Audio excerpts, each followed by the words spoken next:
I came back to save my mother, but what I found made me wonder if she ever loved me at all.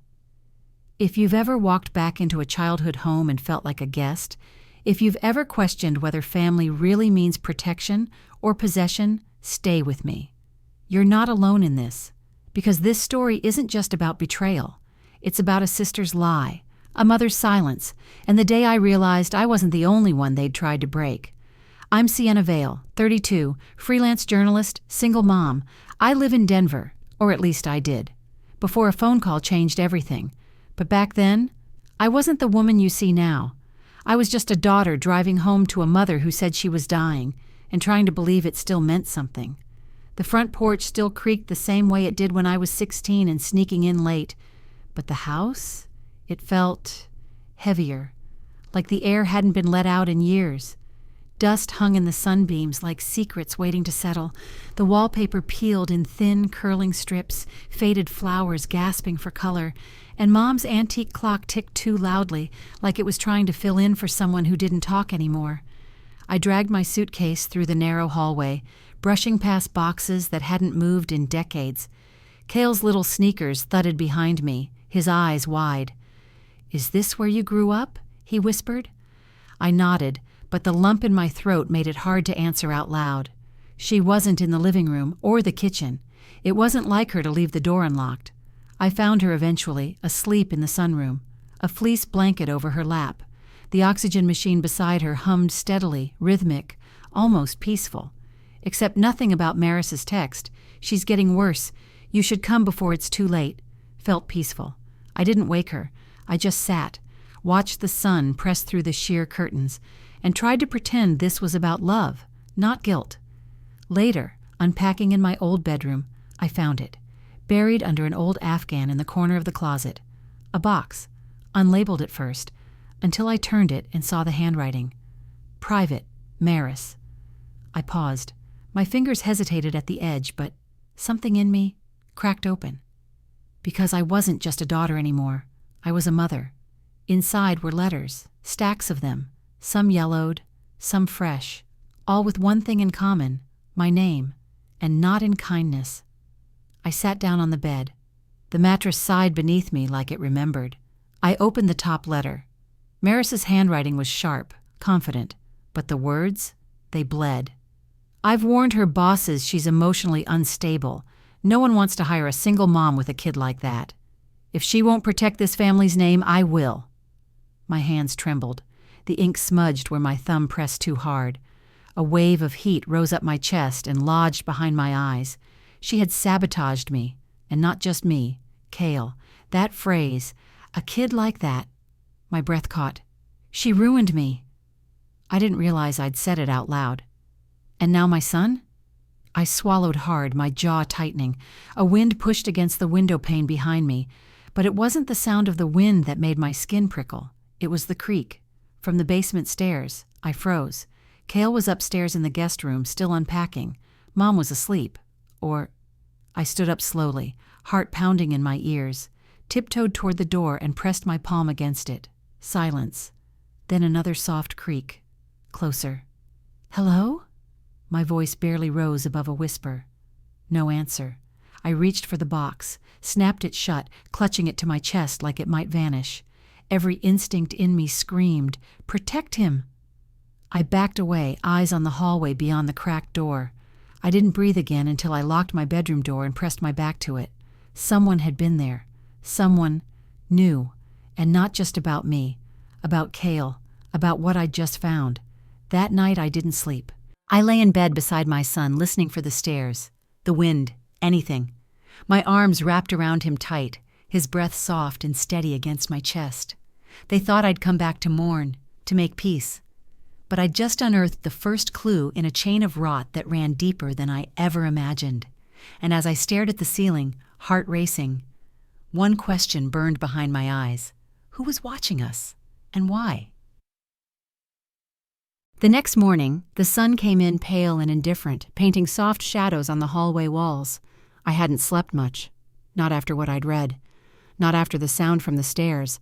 I held the box close all night, like some twisted lifeline I couldn't let go of.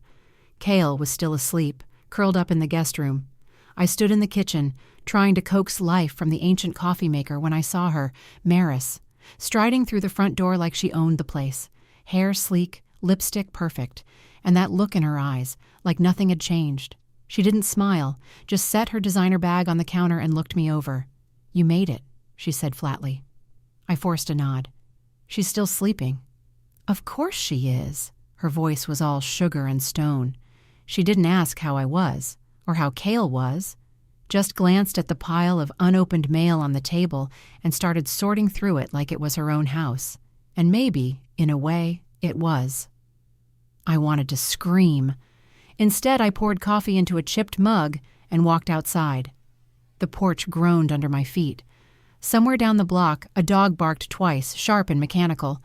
My hands shook as I pulled the letter back out from my hoodie pocket, the one I'd read last night, the one where Maris confessed, proudly, that she'd sabotaged my job in Denver.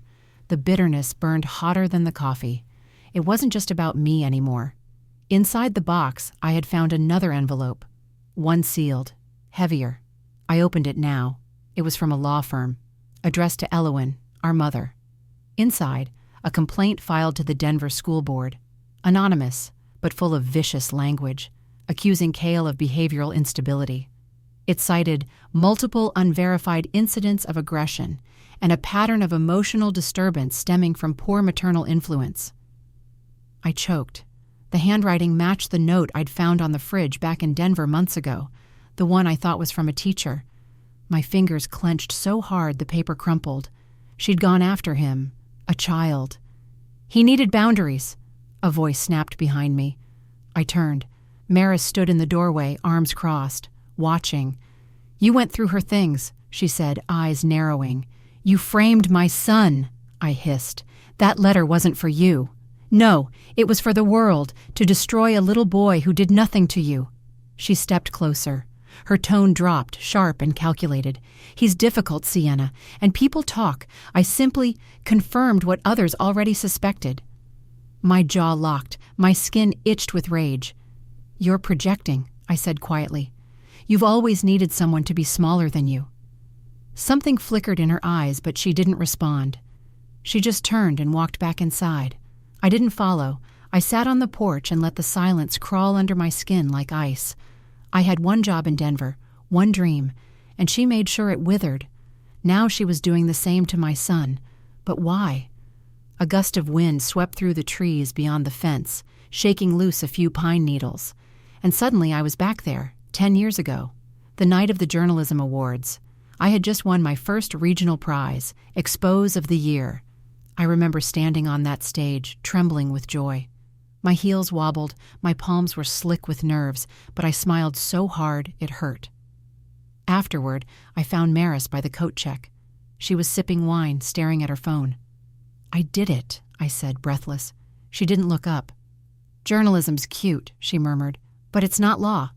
She turned to Elowen, who was right behind her, and whispered, just loud enough for me to hear, "She'll never outshine me.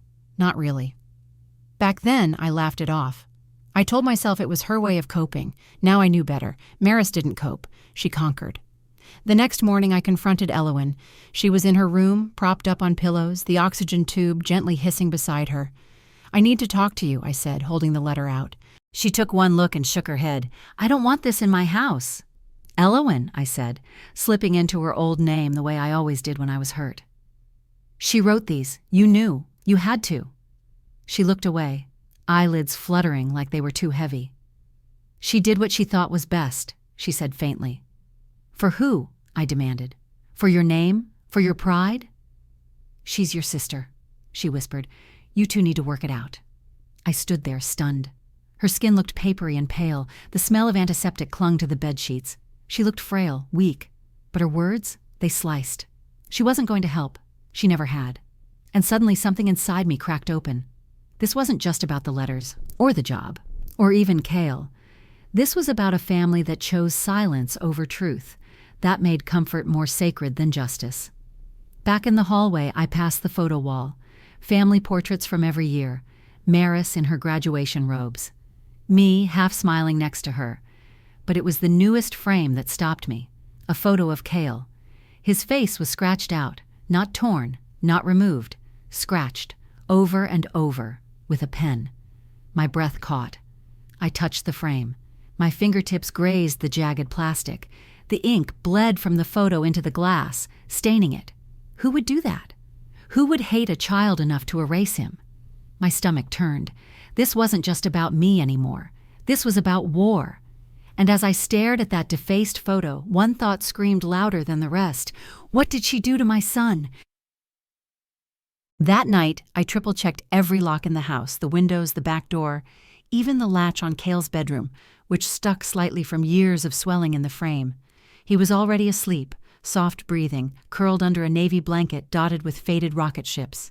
His small hand peeked from beneath the covers, twitching every now and then like he was still fighting something in his dreams. I didn't sleep. I couldn't. Instead, I sat in the living room with the lights dimmed low, the only glow coming from the TV screen's reflection bouncing off the glass of the curio cabinet. Old family photos blinked at me, frozen in time. Laughter trapped behind glass. The house creaked in waves, timber groaning against the cool air rolling off the pine trees outside. It was just after 2 a.m. when my phone buzzed. I jumped. Unknown number. Voicemail. I stared at it for a beat too long, then tapped play. A man's voice, low and sharp. Stop digging, or Kael pays. The message ended with a hollow click.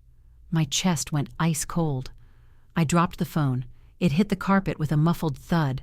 For a moment I couldn't move, couldn't breathe. They knew, whoever they were. I scrambled to Kael's room and pressed my ear to the door. His breathing, still steady, still here. I eased it open just to be sure, stepping inside on bare feet. Sat on the edge of his bed and pulled the blanket higher over his shoulder. His cheek rested against the pillow, lashes curled like inked shadows. I brushed a hand through his hair and whispered, "You're safe. You're safe. You're safe." But even as I said it, I didn't believe it. Back in my room, I opened my laptop, searched every voicemail spoofing scam I could find, checked my call log, but the number was scrambled, untraceable, blocked, gone. I wanted to scream. Instead, I stared at the screen until it blurred, until I saw a different night, months ago, flash behind my eyes. Denver, parent-teacher night. Kael's second-grade teacher, Mrs. Lemley, had pulled me aside. She smiled tightly, that polite kind of tight people wear when they're about to say something awful. "I just wanted to flag some concerns," she'd said, tapping her pen on the manila folder with Kael's name written in perfect loops. "He's withdrawn, sometimes combative. There was an incident with glue sticks last week." I remember blinking, stunned. "Glue sticks?" She nodded. He yelled, refused to share, and then he cried for 20 minutes. I'd looked down at the report. There were notes, charts, but something about her tone, her clipped sentences, the glance over my shoulder. It felt rehearsed, directed. I remembered seeing a shadow in the hallway, a familiar silhouette watching. Maris. Now it all made sense. This wasn't about glue sticks. It was about building a record, a case. Back in present day, I turned off the screen, walked quietly into the hallway. The house felt hollow, too still, until a floorboard creaked. I froze. Then another creak, this time from the basement stairs. I inched toward the landing.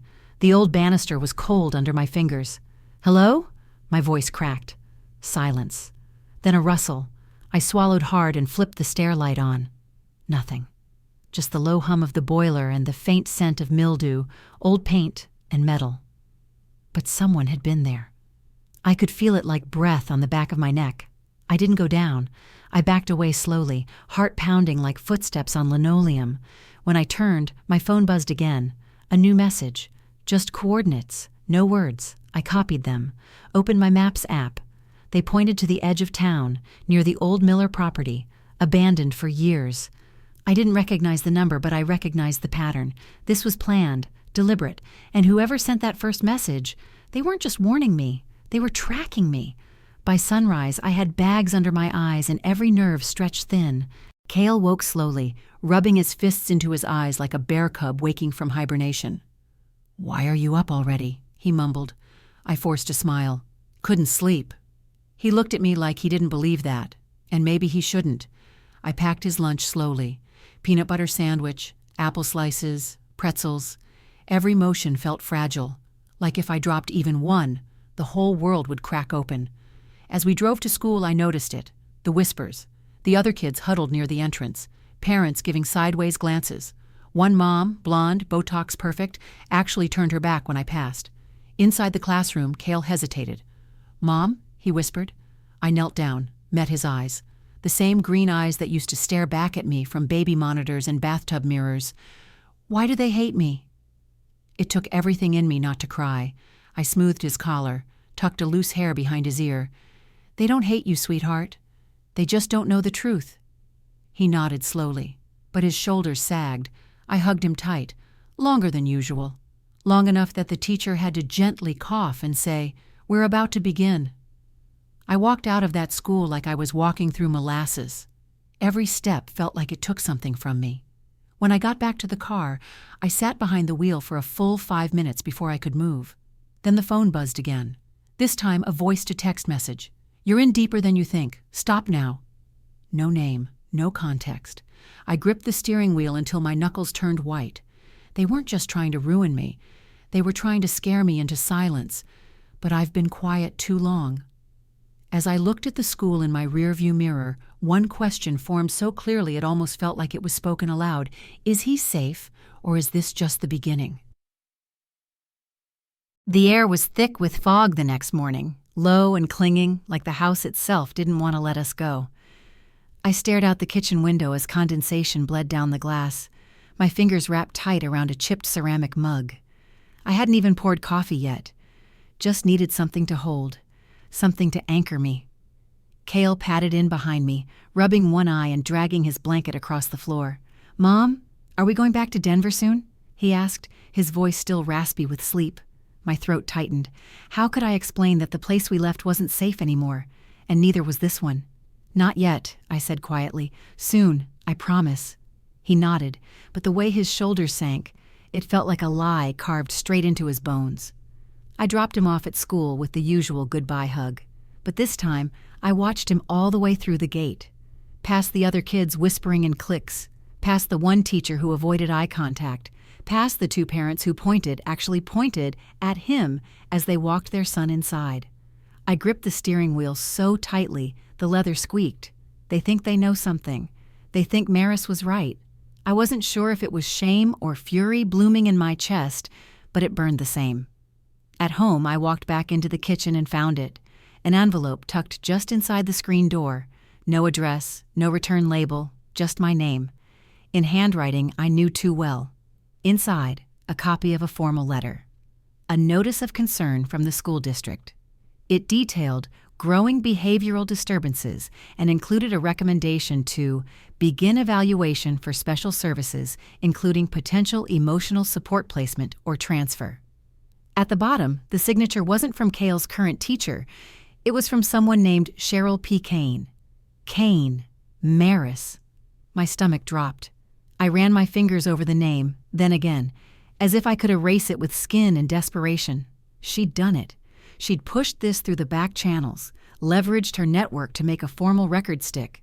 She was building a paper trail, a fake one, and if I didn't stop it now, Kael could lose everything: school, stability, the chance at a normal life. I had to do something. By noon, I was pacing the school parking lot, waiting for pickup time like a storm cloud in sneakers and yesterday's jeans. When Kael came out, his head was down. He didn't see me at first, but I saw them. 2 boys sneering near the monkey bars. One cupped his hand to his mouth and whispered something to the other. Then they laughed. Kael turned and looked right at them.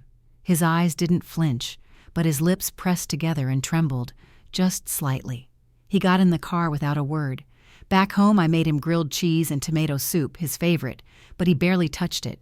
Instead, he stared at the table and quietly asked, "Why do they think I'm weird?" My heart splintered. I sat across from him and reached for his hand. "Because some people don't understand big feelings, or brave kids." He nodded but didn't smile. Then he whispered, "You don't think I'm broken, right?" The knife twisted. I dropped my forehead to his and whispered, "No, baby, you're the strongest person I know." Later, after he fell asleep in the living room watching Wall-E, I walked into the hallway to find a thick envelope in the mailbox. Another report. This one more detailed. Charts, behavior logs, counselor notes. I skimmed it and froze at a line near the bottom. Unstable home environment due to maternal absence and instability. Maternal absence. I had never missed a single parent-teacher conference. Not one. Even when I was pulling double shifts or scraping freelance deadlines at 3 a.m., but someone had rewritten that history. I flipped the page over and found it. A stamped approval line from C.P. Kael, behavioral consultant. I couldn't take it anymore. I drove straight to the house on Bridgeview, Maris's old address in town. She wasn't there, moved years ago, but I needed something familiar, needed to feel like she was reachable, real. Instead, I ended up in the park nearby.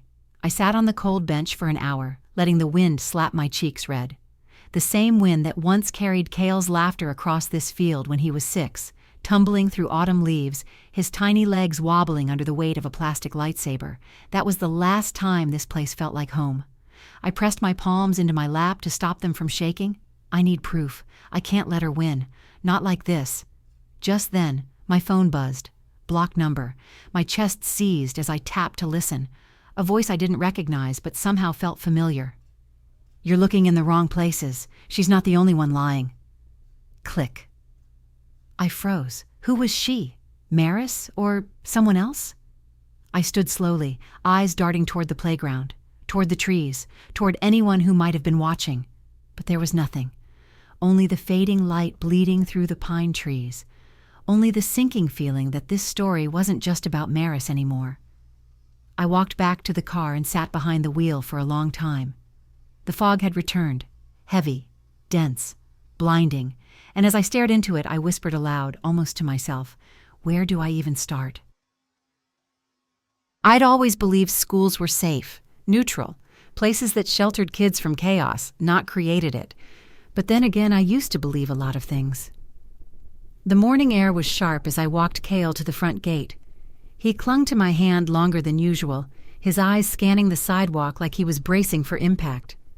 "Will you be here when I get out?" he asked. "Always," I said, forcing a smile. But my stomach twisted as I let go, because this time I wasn't going home. I was heading straight to the source. I didn't make an appointment, didn't knock politely. I walked into the main office of Cotton Ridge Elementary like a woman carrying fire. The receptionist looked up, startled. "Can I help you?" "I need to speak to Principal Downing. Now." She blinked, then buzzed the inner door. Seconds later, I was sitting in a dimly lit office that smelled like lemon polish and quiet judgment. Principal Downing had the kind of expression that always made you feel like you were 5 and in trouble, even when you weren't. He sat across from me, fingers steepled over a thick manila file. "Ms. Vale," he said, calm as fog. "I assume this is about the behavioral concerns." "You mean the fabricated concerns?" I snapped. "The ones signed off by a woman who doesn't even work here?" He opened the file. My name, Kael's photo, teacher reports, notes I'd never seen before, and at the top, Maris's signature, only it wasn't under her real name, C.P. Kael. "She signed off on these as a consultant," he said. "We were under the impression she was authorized." "She's my sister," I said. "A lawyer, not a behavioral specialist, and definitely not impartial." His brows drew together. "She paid someone," I said, "or scared them into letting her build this narrative." He hesitated. Then, in a move that shocked me, he turned the file toward me. "You should see this." Inside was a memo, dated months back.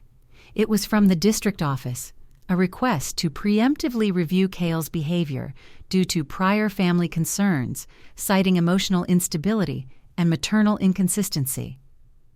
"I never received this," I whispered. "It was sent to a Denver address," he said. I shook my head. That lease ended a year ago. She knew that. My fingers tightened around the edge of the desk. I wanted to scream. Instead, I whispered, "Why would she do this?" Downing studied me for a moment. "I don't know the dynamics in your family, Ms. Vale, but I've seen cases like this before. Reputation is a powerful motivator." Reputation. That's all Maris had ever cared about.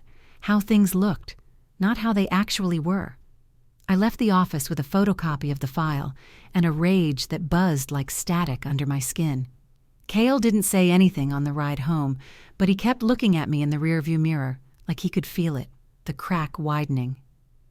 That night, I sat at the kitchen table long after he'd fallen asleep, the file spread out before me, each page like a blow to the chest, each fabricated note a piece of evidence, of her cruelty, her precision. She wasn't just slandering me. She was building a case to ruin my son's future. And the worst part? It was working. But then, buried at the back of the folder, I found it. A printout, an internal memo that hadn't been meant for me. It was a payment record. Maris had wired funds to the district's external development program. Just 3 weeks before the concerns were formally filed, the note next to it said, "Consultant support for special services intake, approved." She'd paid them, not a lot, but enough to grease a wheel, enough to make them look the other way. That's when it hit me. This wasn't just slander, it was a setup. She wanted him labeled, to isolate him, to remove him. The truth sunk like stone in my gut. Maris didn't just want to punish me. She wanted to make Kael a liability, to frame him as dangerous, so that anything I said about her, about what she'd done, would be discredited. No one believes the mother of a troubled child. My throat burned with it. I grabbed my phone, pulled up the contact I hadn't touched in months, Lyric Bell, my best friend, my anchor before everything fell apart. She picked up on the second ring. "Sienna? Can you meet me?" I asked. "I have something, and I think it's time I fought back." An hour later, we were sitting cross-legged on her floor, sifting through every page. Lyric's eyes widened as I handed her the memo. "She bought her way in," she whispered. I nodded. "I need to find out how deep it goes, who else she paid, what else she buried." Lyric hesitated, then leaned forward. "There's one person who might know," she said, "and you're not gonna like it." "Who?" "Torin, Maris's husband." My breath caught. "You think he'd talk?" Lyric shrugged. "He always looked at you like he had regrets." I sat in silence, staring down at the files, at the fake reports, the twisted truths. Then I whispered, almost to myself, "She's not stopping at me. Who's next?" I hadn't spoken to Torin in over a year. We danced around each other at family functions, exchanged stiff hellos at Elowen's birthdays, always pretending we weren't once close. Closer than we ever should have been, but that was another lifetime. Now I wasn't calling to reminisce. I was calling to expose the woman he married. The line rang twice before his voice came on, lower than I remembered, laced with weariness. "Sienna?" "I need your help," I said, skipping the small talk. There was a pause, the kind that feels like it lasts a year. "Where?" We met at a local coffee shop on the edge of town, the kind of place that smelled like burnt espresso and pine-scented cleaner. He was already sitting by the window when I walked in, hands wrapped around a paper cup like it was holding him upright. His eyes met mine, and for a second, I saw the man I used to trust. Then the weight of reality settled between us like fog on glass. I sat down. "I'm not here to make you choose sides," I said, voice flat. "I just want the truth." He exhaled slowly. "She's not who you think she is anymore." "She's exactly who I think she is," I shot back. "I just need proof." He reached into his coat pocket and slid over a flash drive. I didn't know what she was doing at first, but I started copying emails when things felt off. My fingers closed around the drive. "What's on it?" I asked. "Email threads, transfers, one thread with someone at the district office. She promised donations in exchange for intervention-ready positioning. Her words." My stomach twisted. Was Kael her target from the beginning? He didn't answer, just looked away, jaw tight. "She said, if she couldn't break you, she'd break your legacy." I gripped the edge of the table. She didn't want to just ruin me. She wanted to ruin my bloodline. Kael. The bell above the cafe door jingled. I flinched. A couple walked in, laughing, normal, unburdened. I envied them. I stood. "Thank you." But Torin reached out, gently touched my wrist. "There's more. A password-protected folder I couldn't crack. The name on it," he hesitated, "was yours." The sky was bruising with dusk when I returned to Lyric's studio. The flash drive felt like it pulsed in my pocket, alive with secrets. Lyric cleared a space on the floor between canvases and old sketch pads. We plugged it in. A folder appeared. Client MK. Inside, dozens of emails, attachments, scanned documents. Lyric read aloud. Suggested language for behavioral intervention. Child presents as unmanageable, influenced by maternal instability. My voice cracked. That's what she called us. Unmanageable. There were receipts, digital signatures, a string of PayPal transactions linked to an unlisted email address. kvailreports@protonmail.com. She made a fake address with Kael's name on it, Lyric whispered. To make it look like I filed those reports, I finished. My fingers trembled as I opened another file. It was a scanned letter, a full incident report, completely fabricated, dated the same day Kael had been homesick with the flu. I remembered he'd barely left the couch, wrapped in fleece blankets, watching cartoons through bleary eyes. She made it up, I murmured, every word. Then, the twist I didn't expect. Lyric opened one last email, sent just 2 weeks ago, from Maris to someone named E. Vale. Subject, containment body. She's getting closer. If you care about your name, you'll handle it. I stared at the name, E. Vale, Eloan. My breath hitched. She wasn't just protecting Maris. She was involved, the lies, the silence, all of it orchestrated with my own mother's signature. I need to see her, I said quietly. Lyric hesitated. You think she'll admit it? She won't have to. I held up the drive. I've got enough to corner them both. We backed everything up, twice. Then I tucked the drive into my coat pocket like it was made of glass. As I drove home, my headlights cut through the fog rolling off the hills, and that's when I saw it. A car, parked across the street from my house. Lights off, engine humming. It pulled away the moment I turned into the driveway. No plates, just the vague outline of a driver. Someone had been watching. I rushed inside, locked every door. Kael was curled on the couch, thumb tucked near his cheek, fast asleep. I stood over him, one hand pressed to my chest. The silence in the house wasn't comforting anymore. It was loaded, heavy, like the quiet before a storm. I opened my laptop, pulled up the emails again. Maris had written to Eloan in plain language. If she keeps digging, Kael will become a liability. That wasn't a warning. It was a promise. And as I stared at the screen, one question carved itself into the air like smoke curling above fire. Who else was helping her? And how far were they willing to go? I didn't sleep that night. Every sound, the creak of the heater, the ticking clock in the hallway, the wind rustling the pines outside, felt amplified, like someone was listening or waiting. The shadow of that car never left my mind. No license plate, no headlights. Just a silhouette in the dark, sitting across from my home like a threat dressed in patience. By morning, I had a plan. I'd take Kael to school, then drive straight to Torin's office. If there was more, anything left unsaid, I needed to know. But first, I needed to make sure Kael felt safe. He hadn't said much the night before, but the way he clung to my arm as we brushed our teeth, the way he tucked Bear into his backpack before school, he was holding on too. I'll pick you up early today, I whispered as I kissed his forehead. He nodded, face serious. Promise? Promise. As I walked back to the car, my phone buzzed. Blocked number. I stopped mid-step, thumb hovering over the screen. Another voicemail. This time, I played it on speaker. A low voice, distorted, man or woman I couldn't tell. You're not the only one watching her, and you're not the first. Stay ahead, or you'll end up like the last one. Click. I stood frozen. The words crawled over my skin like static. Not the first. I got in the car and drove straight to Torin's real estate office downtown. He opened the door before I knocked. I figured you'd come, he said, face pale. You heard it too, didn't you? I stepped inside. The office was cold, too clean. The air smelled like toner and varnished wood. Who else knows? I asked. He shut the door and locked it. There's something I didn't tell you. My heart dropped.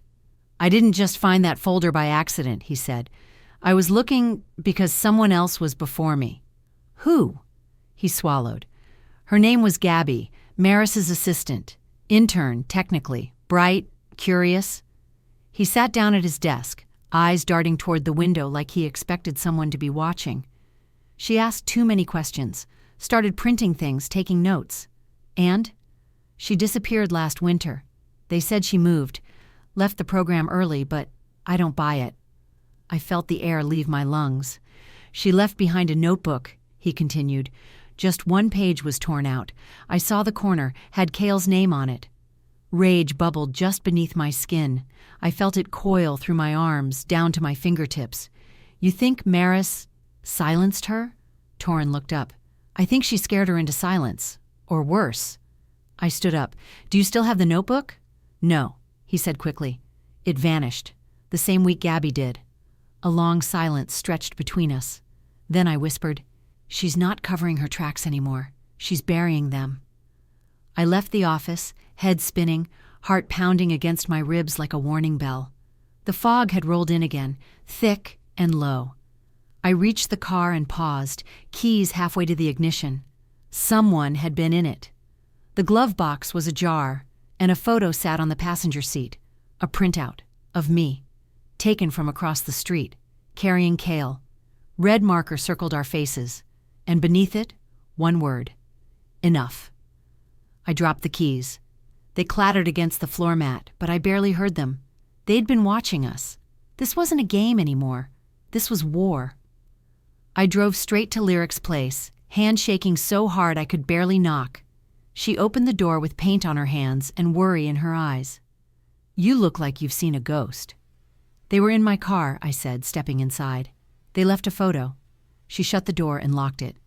You're staying here tonight. I handed her the flash drive again. We need to find Gabby, or whatever she left behind. She nodded. I know someone, tech guy. Used to be in IT before he went off-grid. If anyone can trace that voicemail, he can. She started dialing. I sat on the edge of her couch, staring at the photo again. The red circle looked like a noose around Kael's tiny body. They weren't just threatening me now. They were circling in. An hour later, Lyric's contact showed up. Tall, unshaven, smelled like burnt coffee and nervous sweat. He plugged a portable drive into her laptop and pulled up the voicemail audio. Masked voice, he muttered. But whoever sent it, sloppy, didn't fully encrypt the header. He typed fast, windows flickering open, strings of code dancing like secrets. Got a partial route, he said. It bounced off a tower near West Hill Cemetery. My blood ran cold. The same cemetery where my father was buried, where Maris used to go when she wanted to be alone and dramatic. I looked at Lyric. That's where she's meeting someone or burying something. I'll go with you, she said. I shook my head.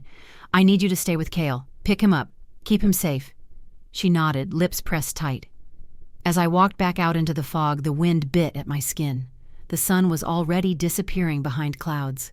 I headed toward West Hill. No plan, no backup, just one thought repeating like a drumbeat in my chest. If Gabby left something behind, it's waiting to be found.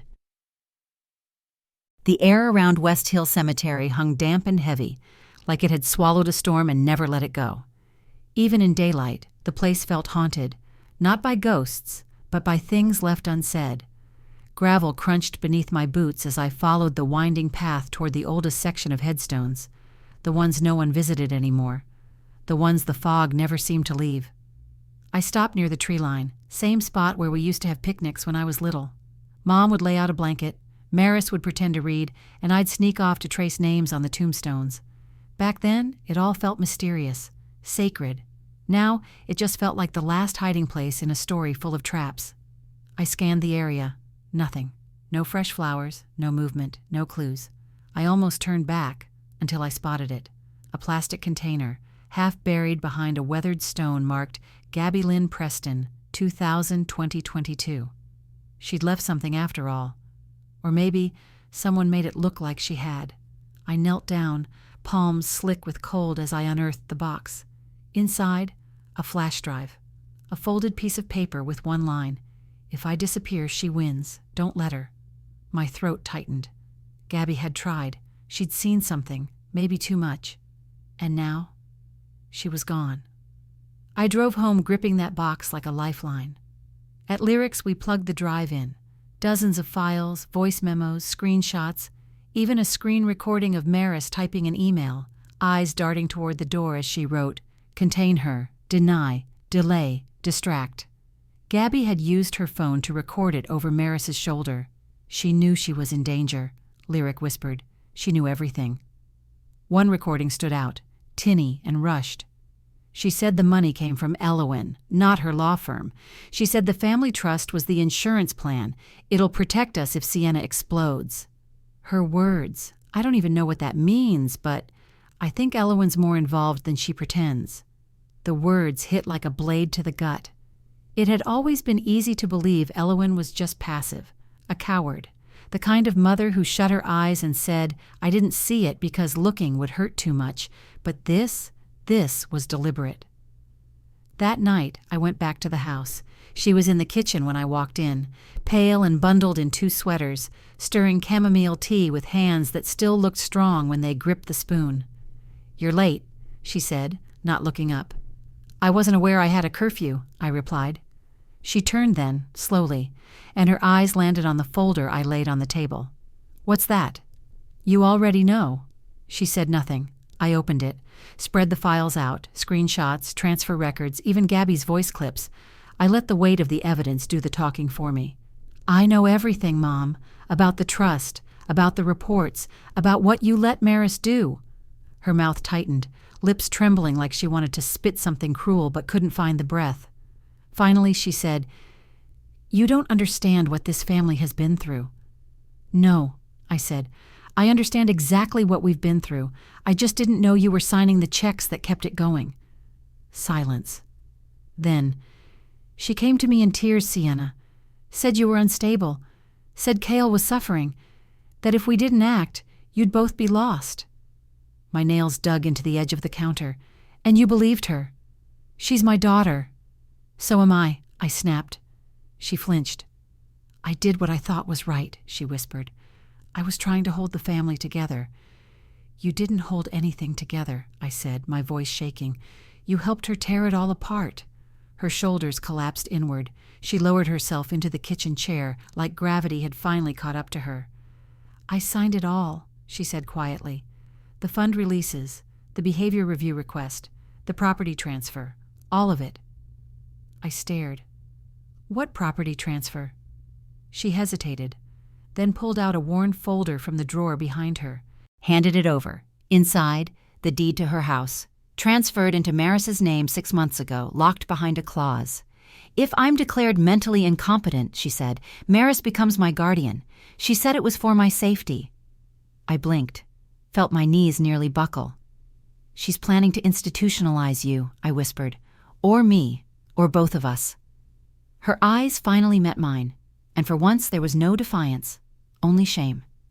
"She promised she'd keep Kael safe," she murmured. "Said you'd crash eventually and he needed stability." My breath came shallow and fast. "She's not protecting Kael, she's targeting him." Then her voice broke. "There's a recording," she said, "from Torin. He knows what she did.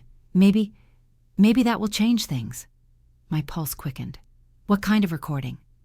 But before she could answer, a loud crack echoed from the front porch, like wood splitting. I rushed to the window. Someone had smashed the mailbox, paper scattered across the lawn. On top, a single envelope.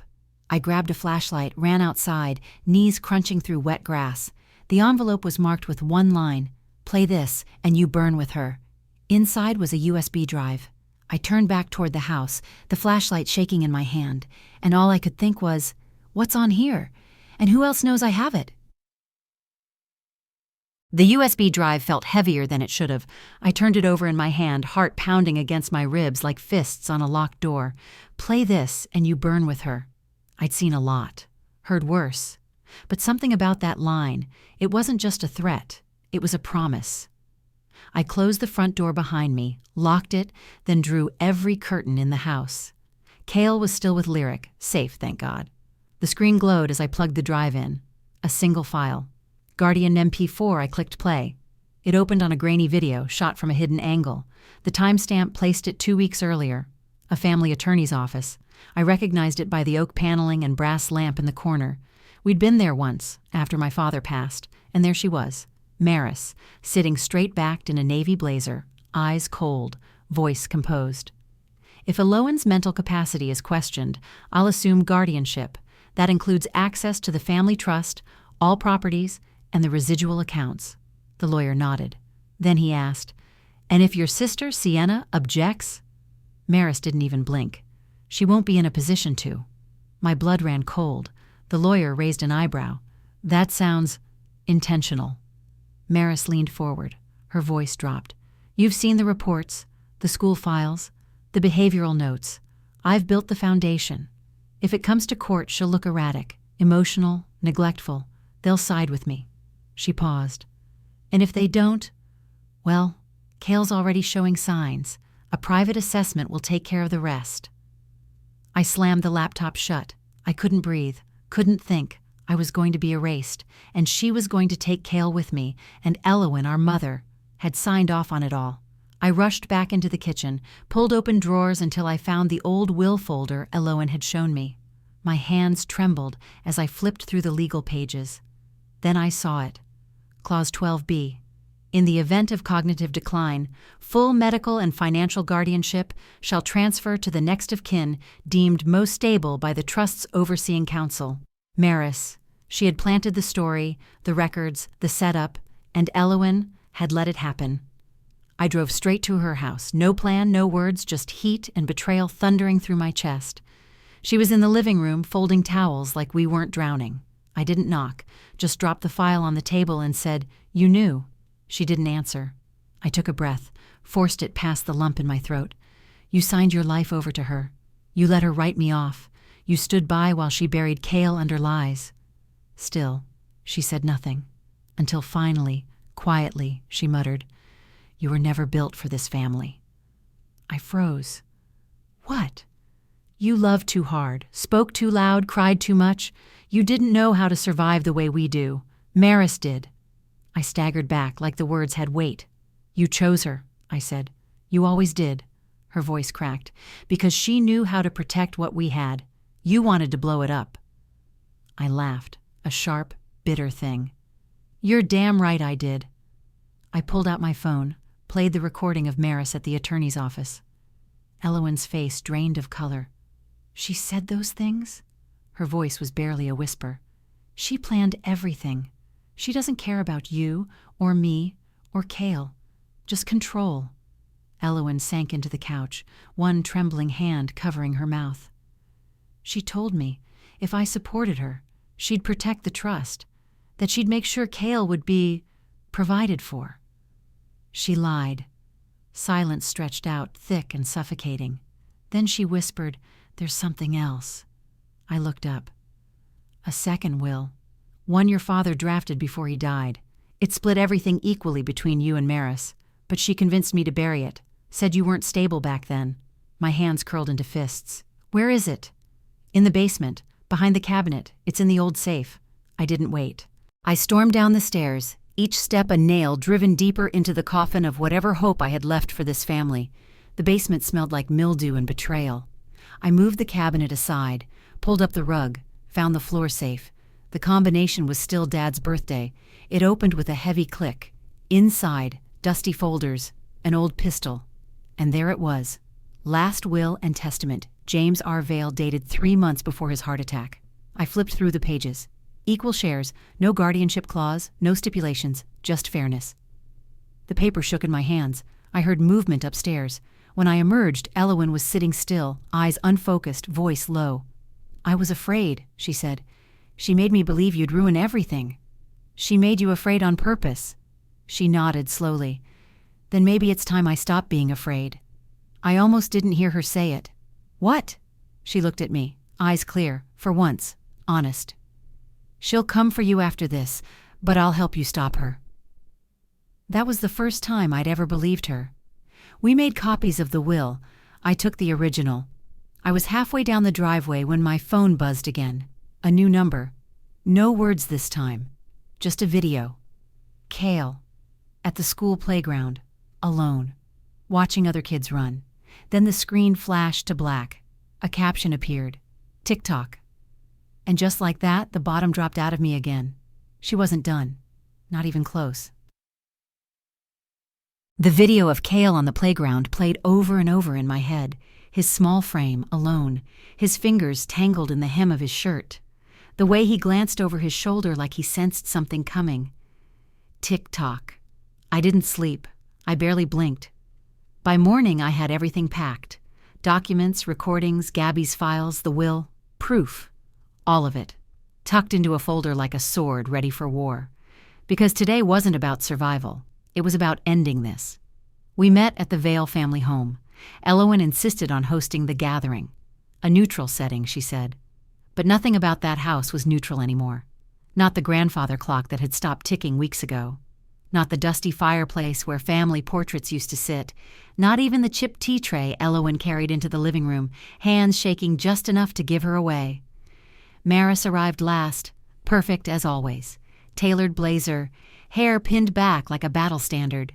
She scanned the room with narrowed eyes, calculating, cataloging. "You called a meeting?" she said to Elowen, though her gaze landed on me. Elowen nodded. "There are things that need to be said." Maris snorted. "This about the school again? I thought we were done pretending that wasn't a result of poor parenting." I stood slowly, reached into my bag and pulled out the flash drive. "I know what you did."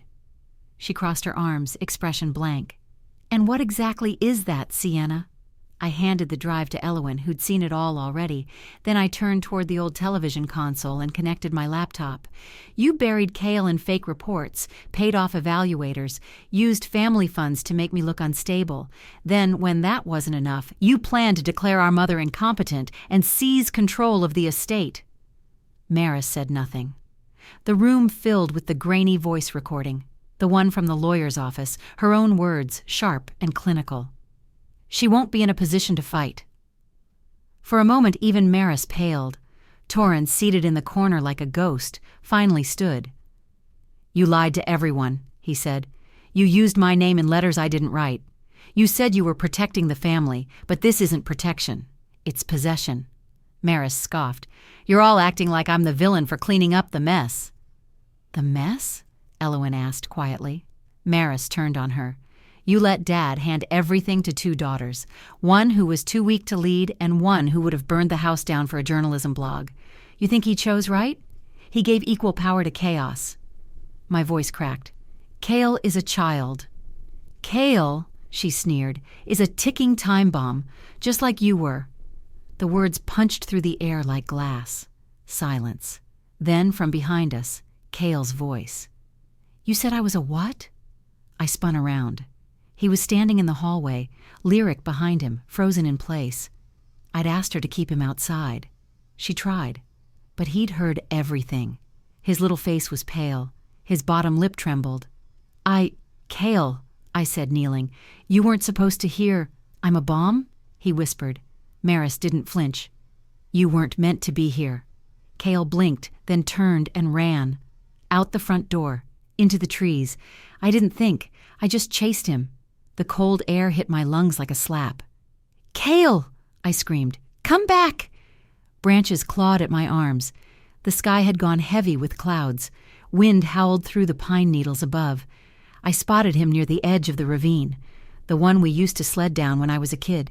He stood at the edge, hands clenched, shoulders heaving. "Kael, don't!" I rushed toward him. He turned. "I'm not broken," he said. "I know," I whispered. "She said..." "She lied." He fell into my arms, sobbing, and I held him. Held him like he was my whole world, because he is. We walked back to the house, hand in hand. He never let go. Inside, Elowen was pale. Torrin was gone. Lyric held my coat. Maris stood at the window, arms folded. "You've destroyed everything," she said when we stepped in. "No," I replied. "You did that the day you decided control was more important than love." I walked to the table and dropped the will, the original one, beside her coffee cup. "You're done," she scoffed. "You think a will changes what people believe?" "No," I said, voice calm. "But this will." I pulled out my phone, opened the live stream. I posted the recordings, the documents, the footage, the threats. It's all online now. Kael's not invisible anymore. Maris's face twitched. "You have no right." "No," I said. "You had no right." Elowen stepped forward. "She's telling the truth. I've signed a new affidavit, transferred guardianship to Sienna." Maris stared at her like she didn't recognize her own mother. "You'll regret this," she said. "Maybe," I replied, "but at least I'll regret it on my terms." Maris grabbed her purse, stormed out. The screen door slammed. The clock ticked once, then stopped again. Later that night, I stood in Kael's doorway as he slept. His breath was steady, his brow smooth. Then my phone buzzed. A private message. No name. Just a video. Elowen. Sitting in her room, talking quietly, to someone I couldn't see. "She doesn't know I'm still protecting you, but she will." The camera shifted, and suddenly, I wasn't sure who the real enemy was anymore. The sun rose slow and orange the next morning, casting streaks of light across Kael's bedroom wall like someone trying to paint over a bruise. I watched him sleep for a long time, his breath deep, finally steady. He hadn't asked about Maris, hadn't mentioned Elowen, and I didn't press. Sometimes the silence means survival. Downstairs, my laptop was still open, the paused frame of Elowen's shadowy confession frozen on the screen. She hadn't seen the camera. She was talking to someone, maybe Torin, maybe no one, but what she said stuck like splinters in my chest. "She doesn't know I'm still protecting you, but she will." The you was still a mystery. Maris? Kael? Me? Or had she never stopped protecting herself? The house was quiet now. Too quiet. After weeks of storm and noise, this peace didn't feel real. It felt like standing on thin ice. I needed out. Later that morning, I took Kael to the local rec center for a basketball tryout. It had been Lyric's idea. "Let him feel normal again," she'd said. "Let him remember he's more than what they said about him." The gym buzzed with echoing sneakers, bouncing balls, and that faint smell of sweat and Gatorade. Kael held my hand tighter than usual at first. "I don't know if I'm good enough," he whispered. "You don't have to be good," I said, crouching to meet his eyes. "You just have to be you." He looked up at me, nodded once, then walked into the gym. I stood behind the glass, hands pressed to the railing, watching. He missed the first few passes, tripped once, but then he found his rhythm, moved like he'd always belonged there. By the end of the session, he was laughing, not just smiling, laughing, and just like that, a piece of me healed. Later, Dr. Varen Cole met us outside the center, the community psychologist who'd stepped in after the school fiasco. He greeted Kael with a fist bump, then turned to me. "I've reviewed the new assessments," he said. "He's resilient, shows no lasting behavioral issues. I'm recommending full reinstatement at school, and closure of the prior report." I nodded, blinking too fast. "You did the right thing, Sienna. You protected him." "No," I said, my voice quiet. "He protected himself. I just finally started listening." Kael tugged at my sleeve. "Can we go home now?" he asked. "Almost," I said. "There's one stop first." I dropped him at Lyric's with a promise to be back by dinner. Then I drove straight to the attorney's office. This time, I wasn't there for answers. I was there to end it. Maris's name was on the sign-in sheet from just 2 days ago. Apparently, she'd filed a motion to contest Elowen's new affidavit. I handed over the recordings, the will, the full paper trail. The attorney flipped through the files, mouth pressed thin. "This'll hold," he said. "We'll move to formalize guardianship and seal the trust in Kael's name. Maris can't touch it anymore." I didn't exhale until I was in the car. Driving back, the world looked different, lighter. It wasn't justice, not yet, but it was movement. And after everything, that was enough, for now. That evening, Kael and I sat on the porch, watching dusk settle in. "Mom," he said. "Yeah?" "I think I want to be a teacher, like Mr. Baker. He says helping kids is more important than being rich." I smiled. "That sounds pretty important to me." He leaned against my shoulder, content. The air was cool and quiet, until my phone buzzed again. A message, private number, no words, just an image, a still frame from that hidden video of Elowen. But this time, there was more. The next 5 seconds I hadn't seen before. She leaned closer to the shadowed figure and whispered, "If she releases that video, we both go down, you included." And that was when the figure stepped into view. Torin, not shocked, not scared, just nodding, like it had all been decided a long time ago. I stared at the phone, pulse spiking. He'd given me that first flash drive, said he wanted to help, Had he been playing both sides? Kael leaned up. "What's wrong?" I tucked the phone away.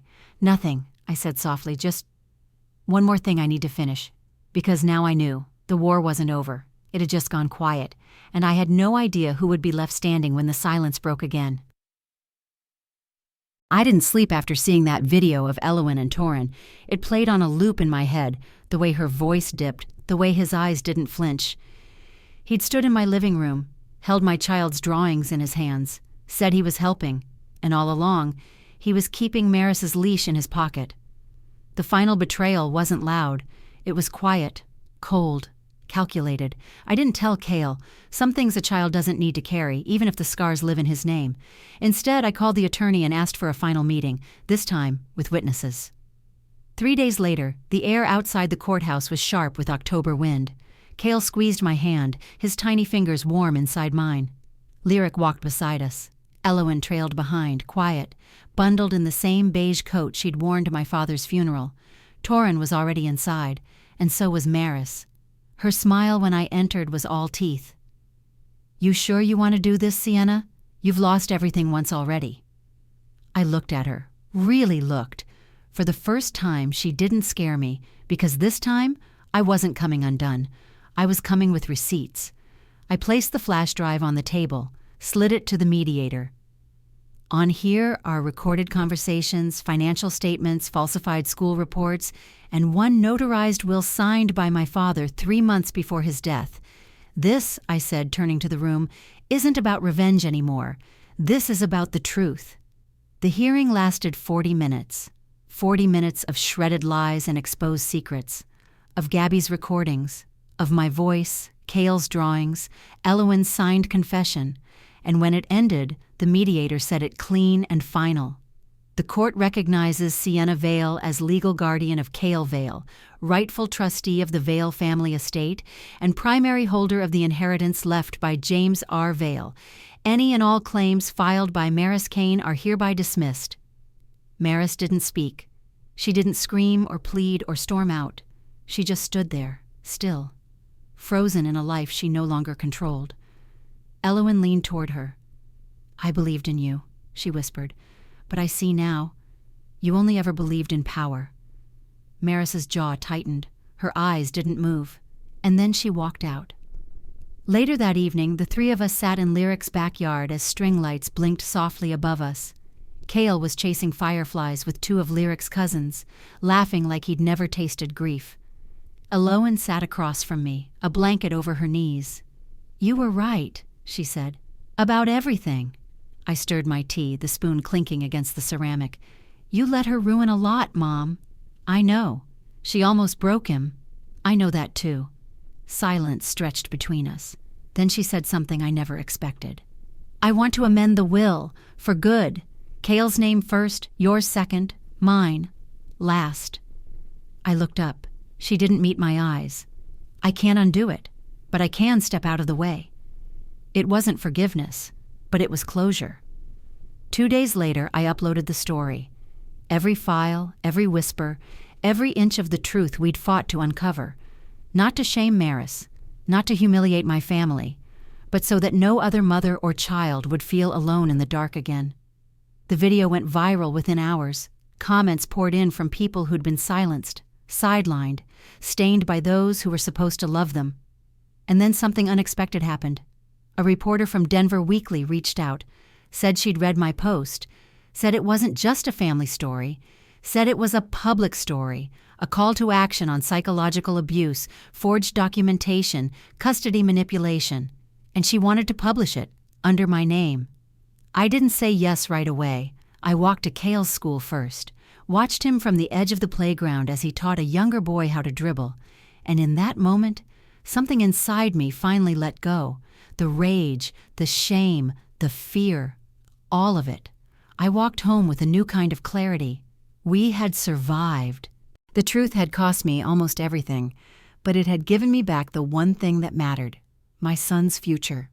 And for the first time, I wasn't afraid of what came next, because I knew who I was, and I knew what we'd come through. Sometimes family isn't who you inherit, it's who you protect. Sometimes healing isn't soft, it's fierce, and loud and unapologetic. And sometimes the real story isn't the one you keep inside, it's the one you finally let the world see. If this story moved you, please subscribe, like, comment, and share with someone who needs to hear it. Got your own story of family secrets or redemption? I'd love to hear it. Drop it below. And don't forget to check out our next voiceover drama. It's one you won't want to miss.